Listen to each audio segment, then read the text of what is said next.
Thank you so much for being here, for taking time out of your summer to professionally develop a little bit more. I'm going to cruise through this. By way of reminder, I am in a lot of classrooms on video. I've been to a lot of classrooms, but I've never been a teacher. But I hope you find some of this helpful.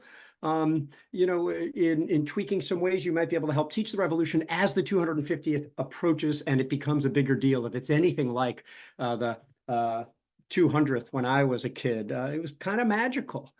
So I hope some of our kids coming up have that experience. With no further ado, let's cruise through this. We have a lot to cover. 1775, American colonists are feeling, not crazy about their mother country, England. Things are going to come to a head, as you see there on Lexington Green. The war will spread to New York, New Jersey, into Canada.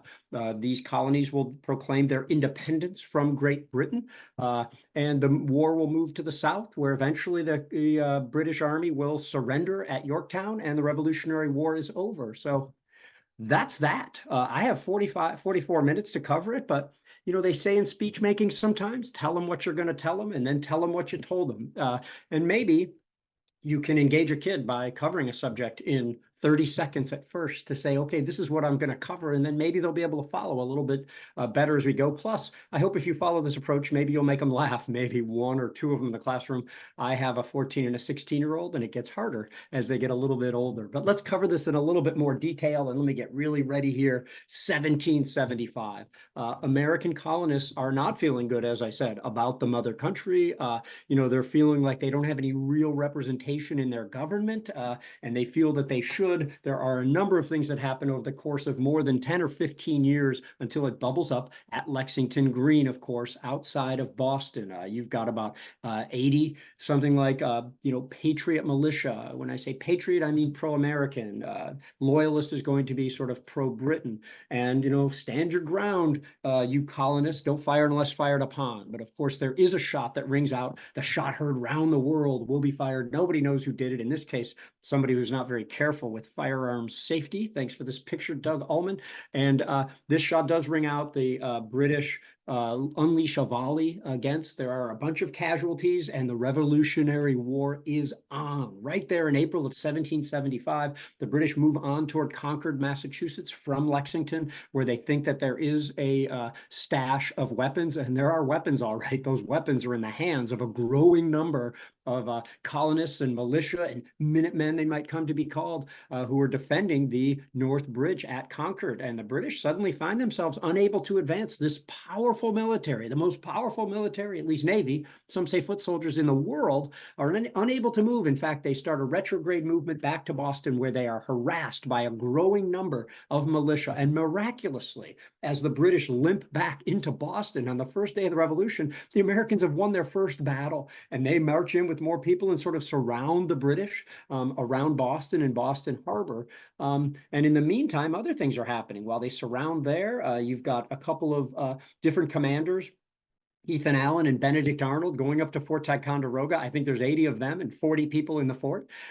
They knock on doors, make the British surrender. The Americans win again, right, in 1775. And you see that this is a sort of a joint command under Ethan Allen and Benedict Arnold. But after Fort Ticonderoga and the 59 big cannons that are captured there, suddenly you've got, Benedict Arnold not getting any of the credit. It's all Ethan Allen. And he's like, hey, I took part in this. I took a big part in this. I feel that I deserve some credit. So he's getting a little bit disgruntled. Then, of course, in the meantime, the Americans know they need an army, a continental army. A militia only takes you so far. They need this army. And at their meetings in the Continental Congress, they sort of notice this dude in a continental, in a soldier's coat showing up, sort of being kind of quiet. But I think you know him. He's George Washington, the only man for the job. And they, of course, offer him an experienced soldier, knows the British Army, knows the country, and seems to just be perfect for this job. And then he, of course, does what all good 18th century leaders are supposed to do. No, I don't think I'm up to this task. I don't know why you'd pick me, but okay, I'll give it my best shot. And there's George Washington rising to the command of this army. In the meantime, King George hears about all this in England, and he just thinks that this must be a few dissatisfied colonists, that if you can bring them, under their fold, they'll be reminded of their love for the mother country, and he's going to send an armed battalion to remind them of his love, and he thinks that'll kind of do it. In the meantime, the American sentiment is growing, especially here in New England, but everywhere throughout the colonies. And there's going to be an intense battle at Bunkers Hill and Breed's Hill. The British line up against fortified American positions. The Americans fight hard. The British will eventually overrun one position and another. They win a victory, but at one of the worst costs they ever suffered. 1,000 British casualties. It's one of their biggest bloodlettings of the many years to come in this war.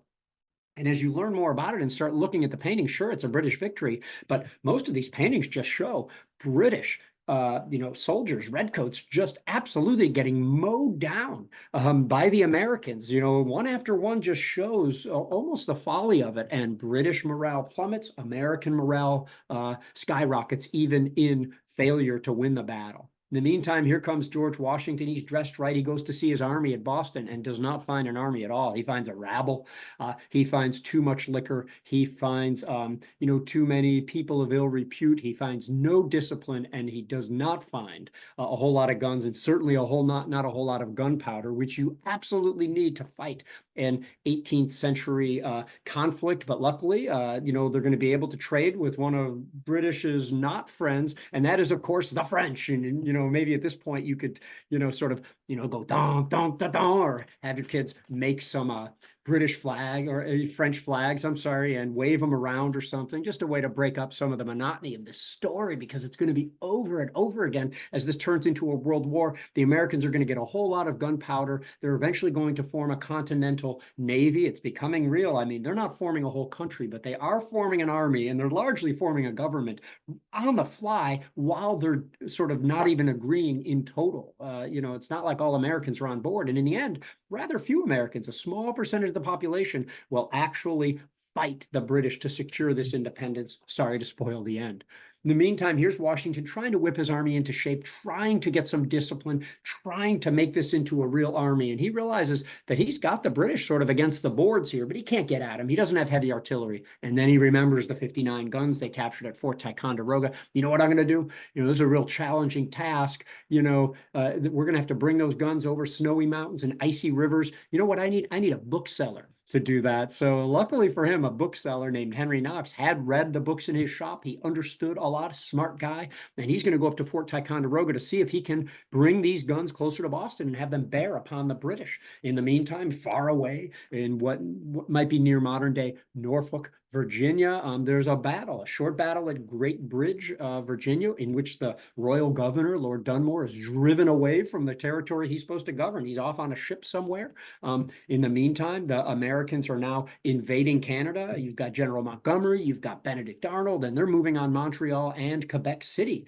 maybe hoping to go on the offense against these British colonies here. Of course, the Americans under Montgomery capture Montreal. It's a terrible affair. And then they're going to unite Montgomery and Arnold. They're going to move on Quebec City. This will really destroy, British ability to fight the war afterward. They come up with a pretty good plan to move around Quebec cities, find a weakness in the walled city, which Montgomery's guys do, if you see at the lower right of the map here. But Montgomery is mortally wounded right at that point. The attack falls apart. Benedict Arnold can't get around enough at this point, and Montgomery becomes the martyr of Quebec. It is Benedict Arnold who keeps the army together, keeps them on the outskirts in Canada for several weeks and terrible months in Canada, and he gets no credit at all. It's all about Montgomery, and he's feeling even more disgruntled now, Benedict Arnold.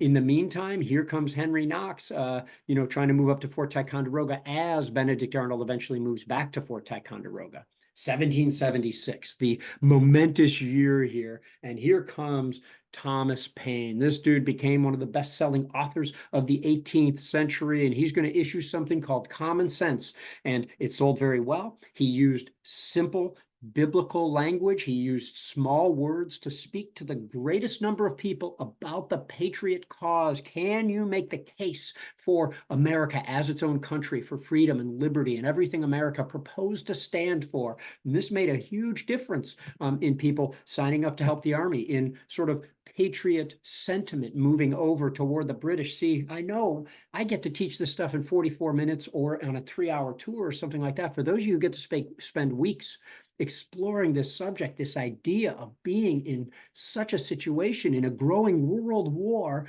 where your neighbors might not be on the same side of you, echoes of the Civil War, and in some ways even more so because it's not North and South, it's in your own community in many cases. So keep that in mind. Now, in the meantime, the Americans, militia is going to win a battle in Moores Creek Bridge, and if I spent a few more minutes talking about it, it would be as long as the battle lasted. And somehow this 10-minute battle could, have a massive consequence upon, the American Revolution. How could such a short battle fought along this bridge? It's a national park. It's worth checking out, and you'll spend more time checking it out than the battle actually took, because the American militia, the patriots, win. And suddenly those loyalists have made themselves known. You could see neighbors and friends, among the enemy. And suddenly who's supporting the British and who's supporting, sort of American independence. And suddenly whoever lost this battle, in this case, the loyalists, aren't going to speak too loudly with the Americans, with the patriots in control of this area. So suddenly you have a very uneasy, sort of situation going on, even in your own community. In the meantime, here comes Henry Knox coming down from Fort Ticonderoga. He makes good on it, goes across this very difficult winter trek and makes it with all the guns he tried to bring without losing a single gun, and eventually will arrive along Washington's line. Washington was anticipating this. He had prepared positions and figured out exactly how he's going to get heights like Dorchester Heights and how he's going to prevent the British from capturing it back. He does it masterfully. This is starting to turn into an army, and the British are put in such a position where they simply have to leave. So the big foothold they have in New England is gone. They sail back toward Nova Scotia. In the meantime, there is fighting much further south. So this is Charleston Harbor. Let's go a good 1,000 miles to the south. And the British, with this powerful Navy and infantry forces, they're squabbling amongst each other, but they will be repelled at the Battle of Fort Sullivan, or at Fort Moultrie, as we call it today. You've got Sir Peter Parker there for the British, so some of your kids might know about Spider-Man. That sounds great. In the meantime, here we are getting into the spring and into the summer of 1776, and there's this unbelievable document. You're familiar with it, of course, and we could protect it all we'd like, bring popular culture in. I know your kids will like it, but you can, talk about protecting this document all you'd like, but this document isn't worth much unless the Americans form a government and win military victory on the battlefield. And happily for you middle school teachers and high school teachers, you're going to have some kids with a natural interest in learning about battles and battlefields, maybe more than they will for a while in their, as they're older. So I think you can leverage this to stress the import, and this is, of course, what the trust does, that the issues are ultimately decided. The Declaration is made real because of military victory by citizen soldiers on America's battlefields. I think it's an interesting thing to talk about and to liaise into some of our other contests and challenges we've had as a country. In the meantime, Washington has guessed that the British would reemerge not at Boston, but rather at New York, and thither he goes, quoting Jane Austen all the time. And all of a sudden, he guessed right, because you all of a sudden see 130 British ships. All of London is afloat, it was said, and you've got ships, you've got heavy guns on those ships. So Americans have nothing to contest this at this point. George Washington will sort of split his army between Long Island and Manhattan, and this will set up a series of engagements that aren't going to go well for the Americans. Sorry to spoil the end here. Eventually, the British, it's not even that difficult. They land their men on Long Island. They have more men at the right spot. They move around the flank and the front of the Americans. The Americans barely extricate themselves, and only in part due to a charge by 400 or so Marylanders who literally give up their lives so that the American army might be able to escape. If the conditions are perfect, if it's foggy, and if the conditions in the water are right, maybe Washington can reunite his army on the other side of the river back in Manhattan Island. That's exactly what happens. Sometimes it seems like Providence was shining upon George Washington and the Americans, even in defeat. And here you have Howe's not even in a rush here. He moves over to Manhattan, does what he has to do there, and the British commander then moves northward, where Washington has dug in on Harlem Heights, and Washington wins a battle. It's not against the British's best soldiers, but he wins a battle at Harlem Heights. So they're fighting right on Manhattan Island, which is pretty cool. But Washington knows that the British can simply sail their ships up, get behind him, and undo his position. So he falls back. There's going to be another battle north of there at a place called White Plains, where the Americans will lose. And then the British turn back on those two forts you see at left center, Forts Washington and Lee. And this is just a disastrous series of events. The British are powerful, they're experienced. They reduce and capture Fort Washington. Americans, some get back to Fort Lee across the river in New Jersey, which the British capture as well. Nathaniel Greene does the best he can there for the Americans, but it's a disaster. The Americans have lost so much that the 18,000 soldiers they had a couple months earlier are now something like 2,000 or 3,000 as Washington limps across the entire state of New Jersey, across the Delaware River, back into Pennsylvania. And man, this is as low as it gets. These are the times that try men's souls. And here we have Benjamin Franklin going across overseas for all the good it'll do him to try to secure a treaty with, yep, you guessed it, the French. And maybe your kids can say whatever French words they know at that point. Grey Poupon, Chateaubriand, or, maybe just break out their favorite soccer player or something like that. And as I said, these are the times that try men's souls. I mean, you can tell the guy's a writer. This is Thomas Paine showing up again to say that this is the time. This is the key. The summer soldier and the sunshine patriot will in the crisis shrink from the duty that he has to his country. But he who stands through it now deserves the love and thanks of man and woman. And this stuff, some people argue about whether this had a direct impact. I think it did. And all of a sudden, you have John Adams saying, without the sword, without the pen of Thomas Paine, George Washington's sword would have been raised in vain. This is how important the words are in getting that message across. And today, things aren't all that different. Making sure you are properly messaging what you were trying to do as a leader, as a country, as an army, as a politician.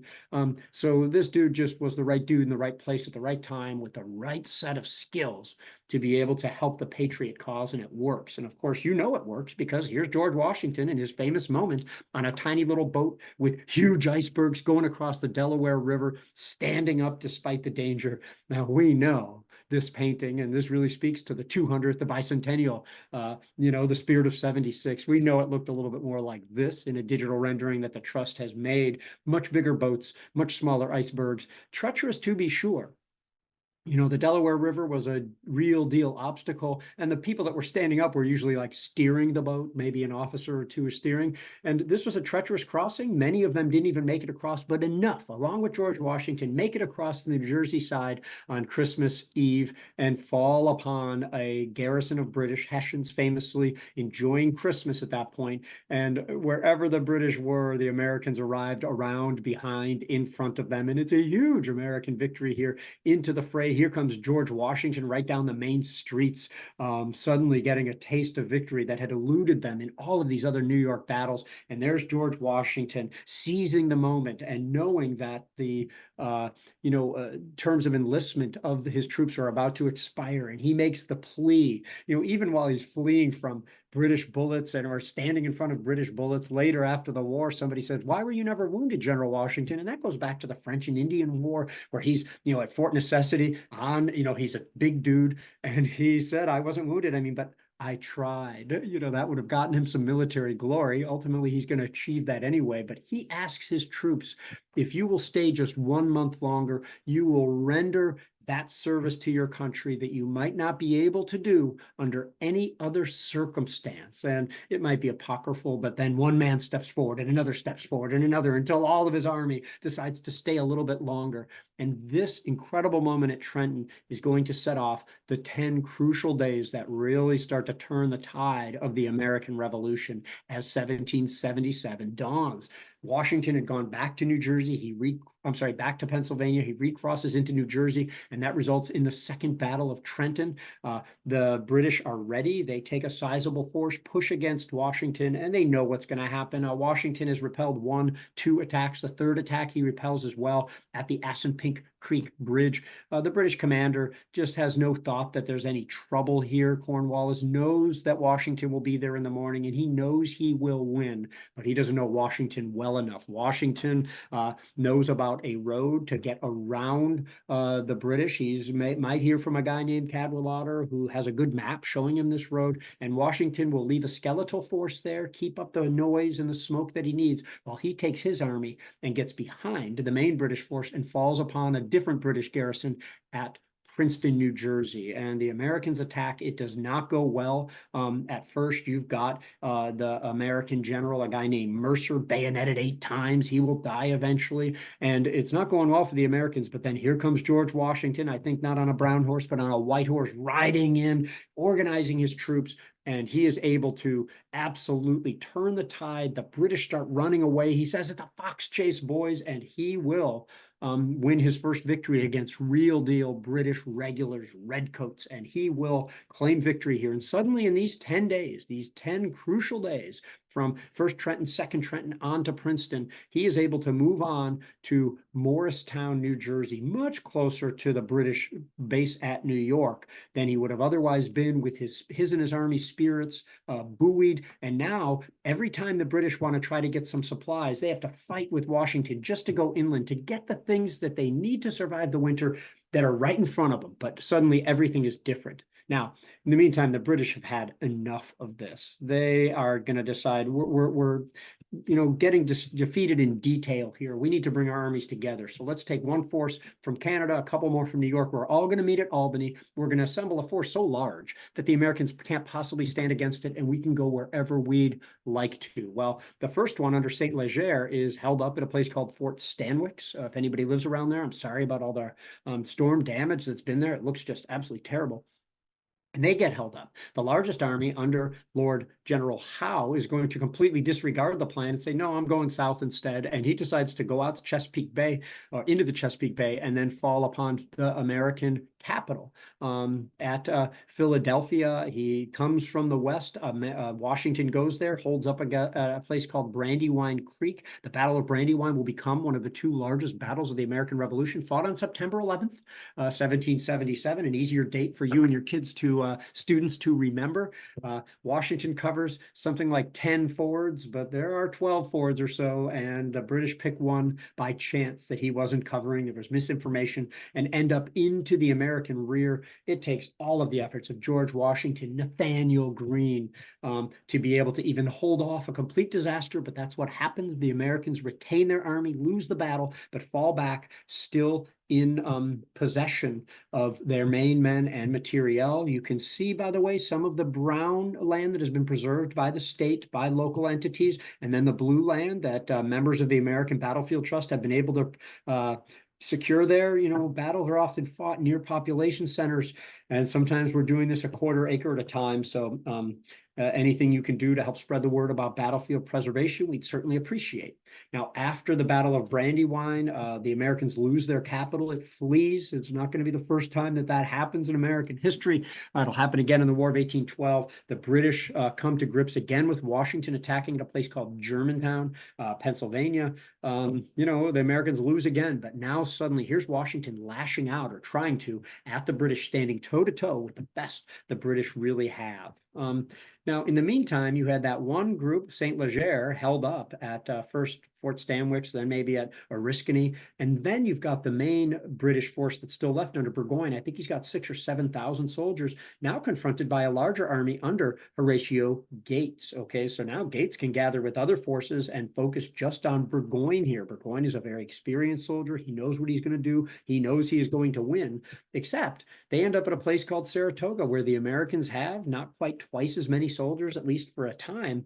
And this is a real deal fight. It's going to go from September into October. You see how September, this is happening at a similar time as Brandywine. Complex stuff, using your men and material in the best way you can, like chess pieces, or like, lines on the map. And I'm showing you this. The Americans start achieving some success. Benedict Arnold and others are able to exploit British weaknesses. It's a huge American victory on the main sort of Saratoga battlefield, where Burgoyne retreats, and eventually the Americans surround him. Burgoyne just mortified, but with no other option, will surrender in October of 1777. And this is seen as the turning point of the American Revolution, when the Americans have now captured a British army of 6,000 soldiers. And the hero, who is it? Horatio Gates with his big army. But honestly, a lot of the fighting was done by Benedict Arnold, severely wounded in this battle. And, had he died in that battle, he would, in my opinion, no doubt go down as one of a great American military leader. But we judge people on what they did after sometimes, and it would be a great conversation to have with your students about this. And Benedict Arnold is feeling disgruntled. He's eventually going to go over to the British, but most people don't even know that Benedict Arnold was this capable and sometimes successful military leader in America. And I like that idea of, sort of what if, and, what people do later in life, whether they be sports figures or otherwise. Does that affect what they had done before, and how are they remembered? What a great opportunity.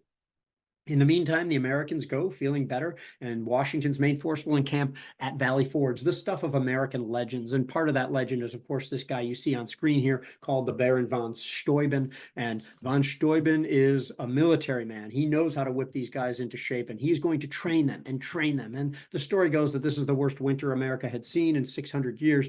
It was a very harsh winter, and they were very short on food, and the army was short of everything it needed. But there were worse winters than this, believe it or not. But through it, here's von Steuben getting people into shape and whatnot. And what a great opportunity. When the more you learn about Valley Forge, not only is it a national park, a nice sized one, might I add, but it's this idea of the beginning, maybe, of the melting pot. Maybe not the beginning, but you've got all these soldiers here. It's a partly integrated army. So you've got black and white. You've got women showing up to be with their impoverished husbands because they have no other choice. And they're in this camp as well. You've got people from almost every European country here in this place, this sort of little melting pot itself at Valley Forge. And I think it's an excellent opportunity to discuss it. In any case, you could say that the Americans, suffering there through that winter with George Washington, they were buoyed at this point. They got completely lucky in 1775. They held on in 1776,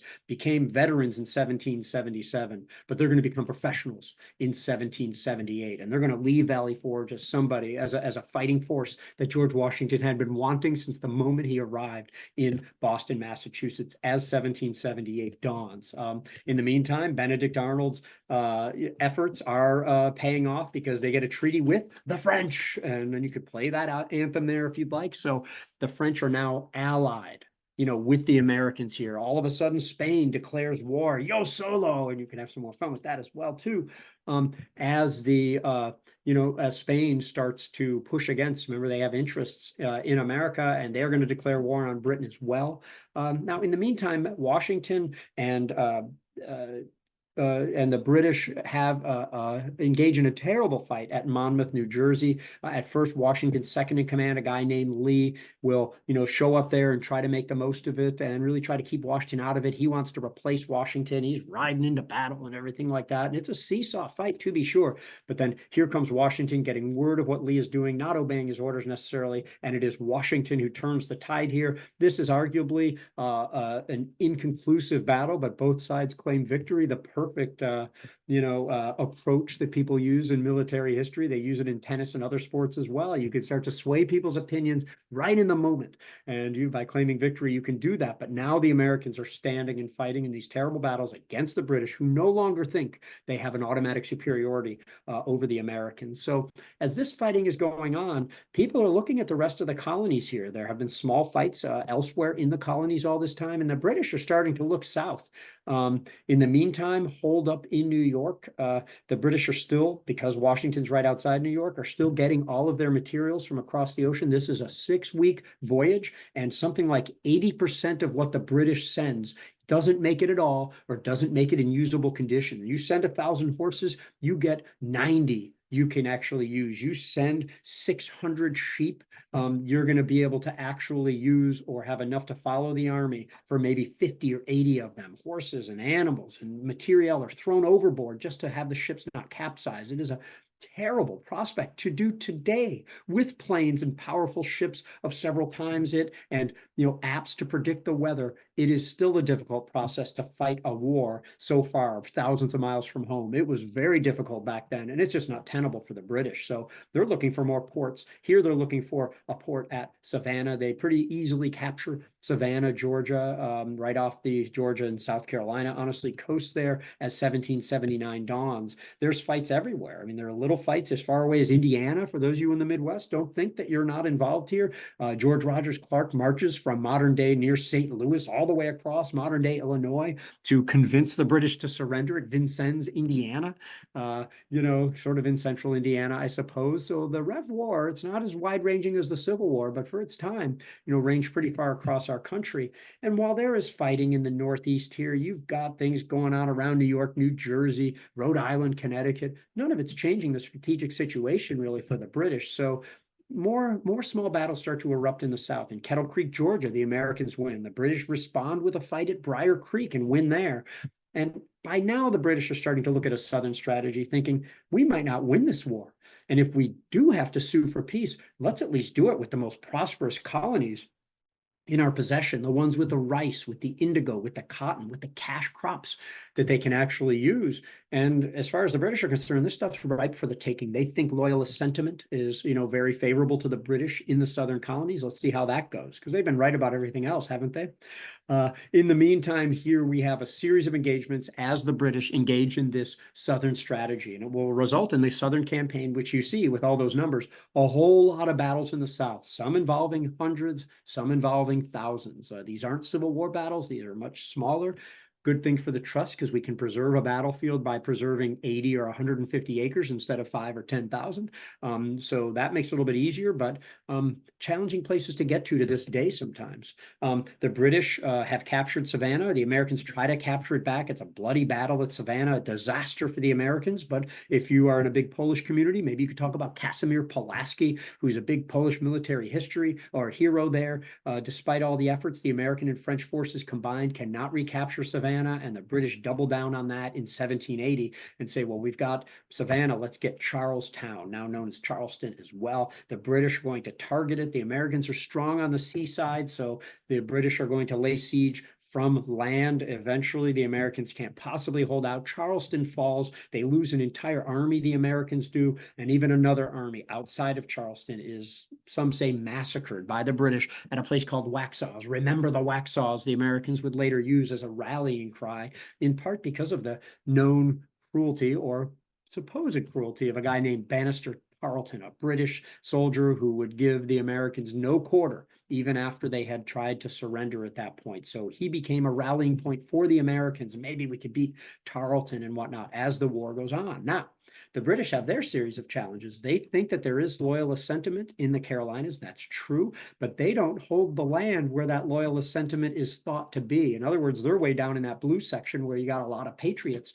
and they're surrounded by enemy sentiment, and they need to push further into the backcountry, they think, in order to get more sentiment at that point. So, you know how it works. Your kids know how it works. They all look like Mel Gibson, and they go from tree to tree, and the Americans fight against the British that way. And that is a big misnomer, actually. These are armies fighting armies, sometimes only a few hundred at a time, but they're using linear tactics. They are fighting like armies, while other people like this are, sniping from behind trees with rifles. There are rifles in the American Revolution. They do end up in the hands of a lot of Americans, and sometimes they could actually turn the tide in a battle or help to mitigate an American loss there. So here you have it with the British pushing further into South Carolina. Here comes the hero of Saratoga. Horatio Gates is dispatched to the South because this guy wanted Saratoga. He must be able to do this here. There's going to be a battle in the center or middle of the state called Camden, and let's just say you're not into military tactics. You don't need to be into that to see that this does not go well for Gates. His army completely breaks apart. They start to retreat toward the north. Gates retreats so far that it is said you could still hear his hoofbeats to this day, whether he went to North Carolina or all the way into Canada at that point, or the North Pole. It's a disaster for the hero of Saratoga. The Americans answer, though, with a smaller victory at a place called Hanging Rock, where you see the American Battlefield Trust has preserved in blue a whole lot of land there. In the meantime, a smaller British force under maybe one of the more hated British commanders, a guy named Ferguson, leading loyalist, says, we're going to do terrible things to your houses if we find out you're a patriot. We're going to do terrible things to your family. We're going to kill them, say bad things about them, and then go to work on their bodies. And this angers people on the other side of the mountain. The over mountain men then come to confront him, and that results in the Battle of Kings Mountain. The Americans, with their longer range rifles, can stay out of the range of the British, who can't shoot as far, and simply snipe and surround the British. That's exactly what happens. They win a huge victory, capture Ferguson, mutilate his body. Some of your kids will like that more than others. And the Americans have won a huge victory at this place here. Now, the British commander, Cornwallis on the left, you've probably heard of him, and Nathaniel Greene, who I've talked about, are now going to be the big army commanders. Greene is sent to replace Gates and really make some good in the South. Of course, Greene and Cornwallis, after Kings Mountain, are going to confront each other. Greene doesn't like his odds, so he's going to split his own army in 1781 and force Cornwallis to split his, where Daniel Morgan and Banastre Tarleton, bloody band, remember the Waxhaws, are going to fight at a place called Hannah's Cowpens. The American commander, Daniel Morgan, the old wagoner, tough guy, comes up with a good plan, a defense in depth, which the British have been smashing ever since the war began. But Morgan comes up with a way where his front line is going to fall back, but then you see them moving back in the rear there. They are going to double envelop, come around through the rear, and end up on the sides and rear of the British army. It worked completely. The Americans win a huge victory at Hannah's Cowpens, and it's a national park just like Kings Mountain to this day.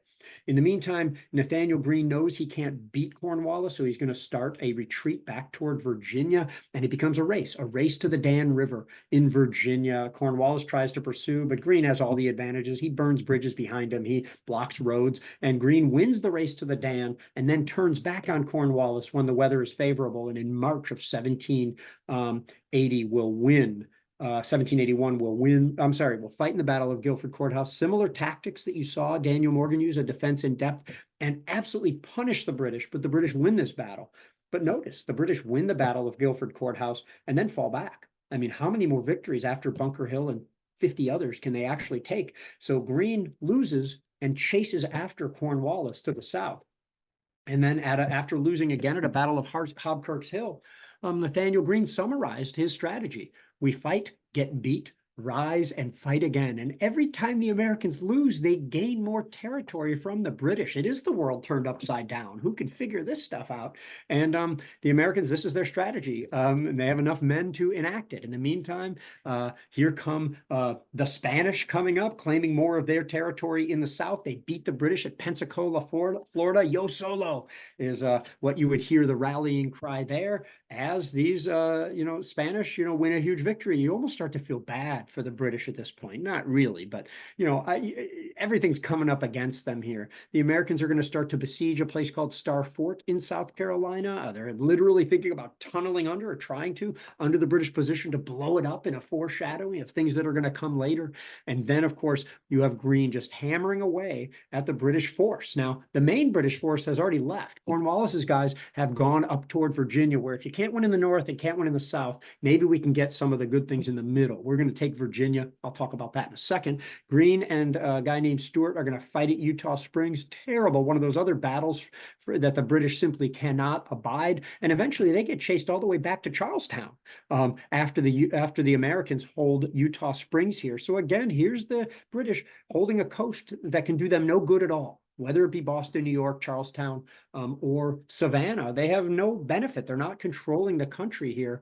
And Cornwallis has gone up to the land of plenty. He is going to go to Virginia. He's going to go to places that would become familiar later in another American war, the Civil War, Richmond, Petersburg, and Norfolk. And he's going to go up there. He's going to have the strongest Navy in the world support him. He's going to get supplies. Trust me, everybody, this is going to be awesome. In fact, the Americans actually have some resistance. They send a small force there, largely under the command of this guy, the Marquis de Lafayette. So now French and American forces are really getting combined. It takes a while to do that. And they're going to fight at a place called Green Spring. They're going to confuse the British. And now here comes Rochambeau, which most kids, if they know it at all, might know from the game Rock, Paper, Scissors or something. But here's this French commander. Here's Lafayette. And the French are playing a real part in the war as the Americans are starting to flummox the British at the Battle of Green Spring. And, maybe things aren't going to go so well in Yorktown. The British really need their ships at this point. And, they need that for support around Yorktown. But who you see coming up here, it's a French fleet, and they are going to defeat the British in the Battle of the Capes there, right off the Virginia area. And suddenly the British fleet can no longer get into the river to support Cornwallis at all. And you can see it there. The French fleet are holding off the British. There's Cornwallis at Yorktown. Well, maybe he can hold off for a while. Nobody's messing with him. Oh, wait. Here comes George Washington that is going to go toward Yorktown. He sees the opportunity here. Without any naval support, this might be time for the killing blow for George Washington, going back down to his home state of Virginia here. And they are going to work together. French on the left, Americans on the right, slowly moving closer and closer to Yorktown. Can the British lines get within American gun range? Well, there's a couple of redoubts that are still holding out. Redoubt number 9, a redoubt is a fort. Redoubt number 10, they're both holding out. And there's one dude that is not going to throw away his shot.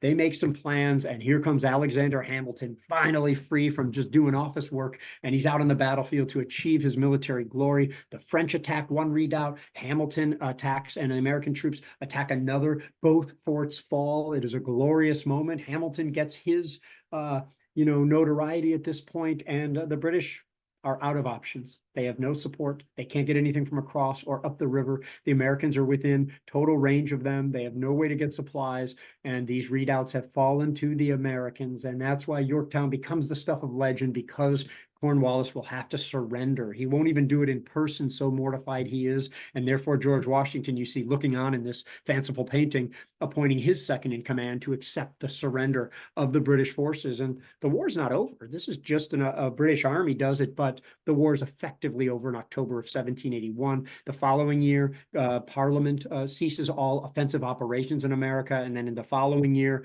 you have 1783, an actual treaty that will end the American Revolution. America has, beyond all expectations, somehow achieved its independence against the British forces. It is just unbelievable, and it somehow worked. It has somehow sprung into this incredible experiment in which we continue to engage. George Washington is rumored that maybe this guy, who could have been dictator, who could have been president, who could have retained control of the army, could have done anything he wanted. He was the most important American thing at this point, more important than the army or Congress, I would suggest. And word goes around that he's thinking of resigning his military commission. And supposedly, it might be apocryphal as well, but King George hears about that and says, if Washington does this, he will be the greatest man in the world. And Washington does just that and sets the stage for civilian rule in this country. The military will be under a civilian rule, and he goes home, at least for a time. And then you know what he does after that. And that really sets the stage in so many ways for who we are, and that we've been fighting to make real the promise of the Declaration of Independence and other documents, namely the Emancipation Proclamation and the Constitution. And to make these things real requires a whole lot of severe tests. It's going to be easy for your kids to assume we're in the most divisive and difficult and unprecedented times. I would suggest that we have been tested far more severely than we are being this year or last year or 10 years ago or 20. And we are talking about existential stuff in the American Revolution. So I really appreciate y'all listening to me. That was one sentence, and I think almost exactly 44 minutes.